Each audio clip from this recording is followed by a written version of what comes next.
Mame Mao Akwaba Emfa Umbra Ghana Insem TVGH so wofre me adwoa searching. Ebusuafo woman a ogina screen yi so etoto ne nsa no megidi ye passe obia enime no eye Mercy Asiedu a otwasene ewo Kumase. Na ende NDC aban no ene Ashanti region film producers, actors and actresses ehia eye meeting. Na meeting na se ene me se boshe bia His Excellency John Dramani Mahama ena NDC aban during their campaign no omo kan say omo ba ombeye e de amomo a gidi ye say meeting no omo koy no ensem omo kan no enye sa na e kwa nam so amesese edu ejina screen so etoto ne nsasa no na ebusuafo obi bebisa say e bo hye na NDC aban e de share eye Kumawood actors and actresses. His Excellency John Dramani Mahama na NDC for e share eye Kumawood for bo say Senyame yado no mo ba officer omo besi film village ewo Ashanti region de ama omo na enam so na actors na actresses no bebre na campaign de ma His Excellency John Dramani Mahama ewo 2024 abato ni mu ye yina ye hu de so omo ye campaign no ebi mo enye NDC fo but NDC fo more na ena omo ye campaign ena omo ye NDC fo no so omo join omo actors na actress no omo ye NDC fo no se ne be ya e bo sha NDC fo asha omo no so omo win ya omo enfili omo na ende His Excellency John Dramani Mahama bae no nankasa ohukura ena the botaship just amembu no ohu ni left from the right da mo Kumawood fo mo na bo se den yenti enzima mesese edu e kan ne ensansomra Oyine ye metro wadaroma. Metro wadaroma mo fa microphone e mami.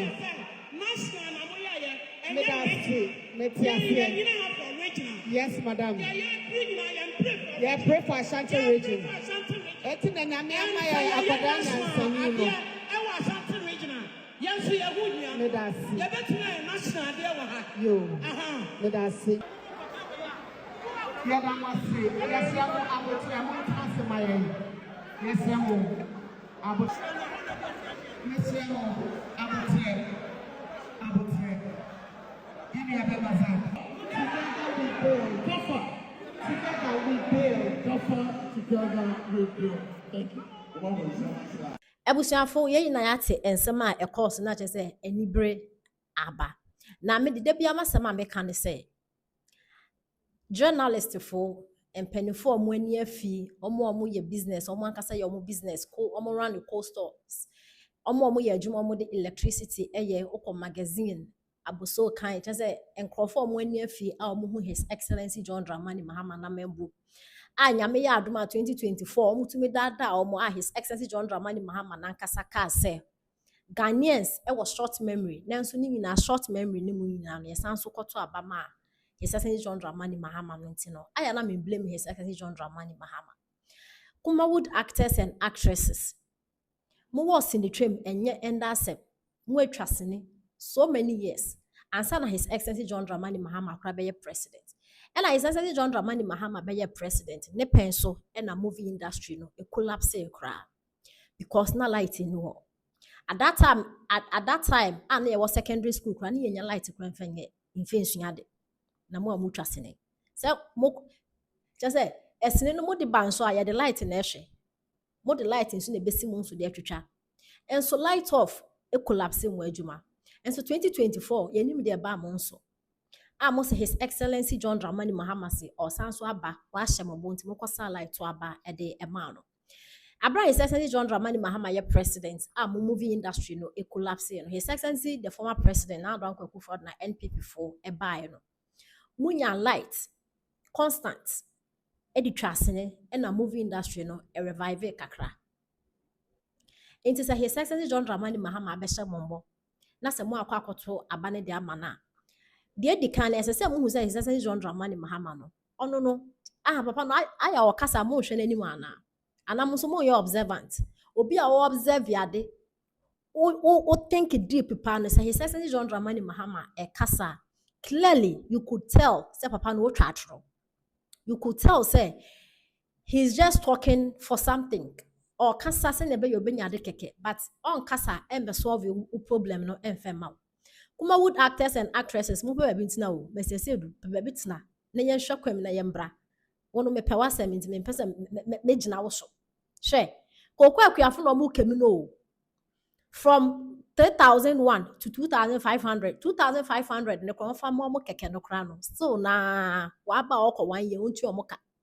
Kokwa akuafo, obu koko, obu akote, abo ahata. Edisisi dem because omo de kwa mu nye sika. Omo anu dem. Teacher, nurse ni bi asori anapa adware afaka in and out sa 1.5 year, 1 year 2 months or a month ni. Omo nya pay.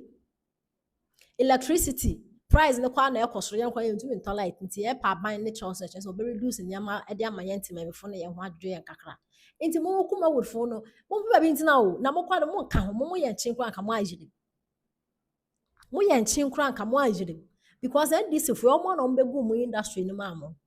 Nti no ba na omo aba no na he say John Dramani Mahama odwe mu anka 2016 abra mo anu dem ana muti radio so TV so dum so ogu ya adwuma o dum so ogu ya adwuma o okacha mo say also no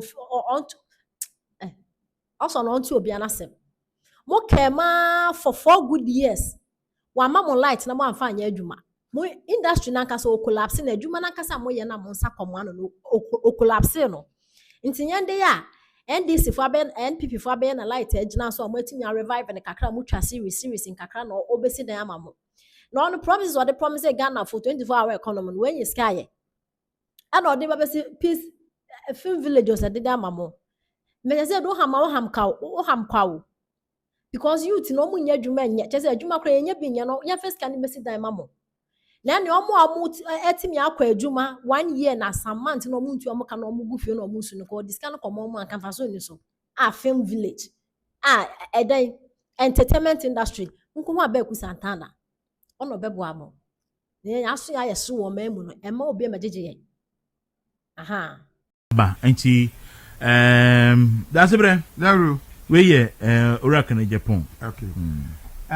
Na ya Zoom oni apa east boko zone 4 no Adan say oni omo Zoom meeting Adan went to me ankosoro ne nsamfo a wonam ase ha kekanti ne nsam hunu ne nsamfo a wonam ase ha kekanti no obi a ye campaign wokọ ana won de zoom meeting no ye we were told sir Omatemu Canada Japan. Asibe ye boa de kan me boa. Yeah. Say Omatemu Canada Japan. So Omatemu no. Because you see so no so in spokesperson no back. On so be kan say they have wrecked on him.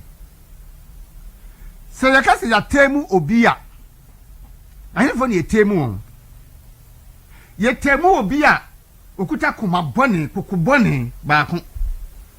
Obi a okasa basa. Ye temu no. Obi nya high fever ne ni ye hetu tisasa be bodam ni no ye temu no. Obi wa drugs a person on drugs ye temu no. Ani ye temu bodam ni. Mi bi say sa class ni ya maboso yi emu de na Canada Japan wo. Is he on drugs? And high fever na achi no. Ana se edam na wabo ana de enti no matemu no meka nkyere ye me hu se Canada Japan nim rosa enti asibe ya bo a ani wani a wo manage no mesre wo mom kope nuro no bi ma no nom Canada Japan nuro no onom a wo ye stable kakra no asa enne onabo atachia wubu onie onabo atachia se etifa so a obetie motherfucker Atiafa so eno nasa enti adwene no outside is that a fair comment? Oh yes, because no same person won't contest a position like flagbearer potential no bet be president ebe gina ho akeka nsemo a Canada Japan kafa ni yonko a one no contest with the same party no enya this MPP contest MPP no same person obi enu anadwene ya dwuma correct ya de Canada Japan aye obeye me am being tempted to believe say nindro no a onom a e ma ne ye normal kakra no eno na sa enti no sa ye no e na ate afa so e na okeka de okeka de kama kan nyina no waka atro Canada Japan aka no atwa no waka ni nyina no pay me Ghana politics mu MPP mu me hu no obi odi atro sin Canada Japan me de me kan no kuro na odi atro me kan no kuro na odi atro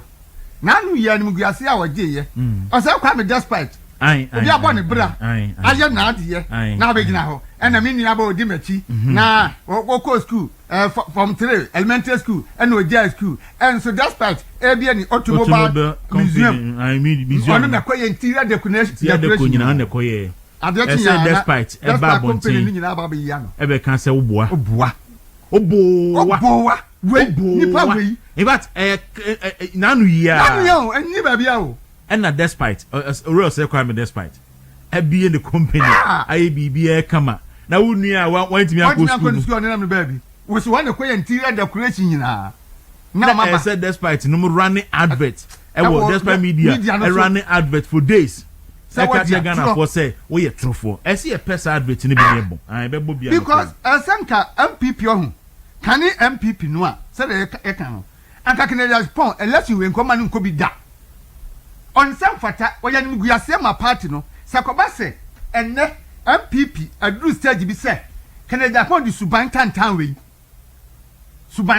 we aba pe flagbearer MPP mu a MPP agu na say MPP for ensin po say o mutu abama NDC MP ayi Canada Japan anka anywhere here enipo beja party no ebe mo a mimiti anka that very day na Saturday no ana me declare my resignation say my free party because how can Canada Japan be a flag bearer in MPP and then support party say na Canada Japan a flag bearer there say party negu obi a wakasa onwene ho panimu a wakasa onwene asma oka no and once we can't just like that and wo Canada Japan gina ho di Dr. Bom yatem a kire siremufo na ofisa siremufo na gimi no ye bema ankonko gina sirem e bra nipa nti ho one on one no ni na tem nkire ko ba unu nkombe ye no ko ma chance wa bodam e bi o so bodam kire no ko ma chance masa wa bodam a ye ya bodam kire eni ntina woni wa soro so ye bema ope Dr. Bom yadi na tem no tumi ko ho ope Dr. Bom yadi na tem wa so ye bema no esu ehunti wugina zoom so na wodi na tem atomane na ka ye bema tell ye ya na wo ye akokroko sem no anka wo ko sirem ho na wo di na tem kire wo mo enipa nanim anu ba wonu se sabe se krama bodama na nye boligagem ene ba bi ha wo ya etan na ya nsekire na nka nkire wo no a obafi se wo ye bema ma ntina ba bo si bu akwase na gimi sem so no anye na nisu nyansafo de Canada Japan eye no eya Jimmy Sem in the highest order. To boase. Yes, I said this time you're sitting in the kitchen. Akalan, Pacho and Ay3ka. Pacho mo phone no so na. To boase the substance of the crux of the issue no ebe yira. And to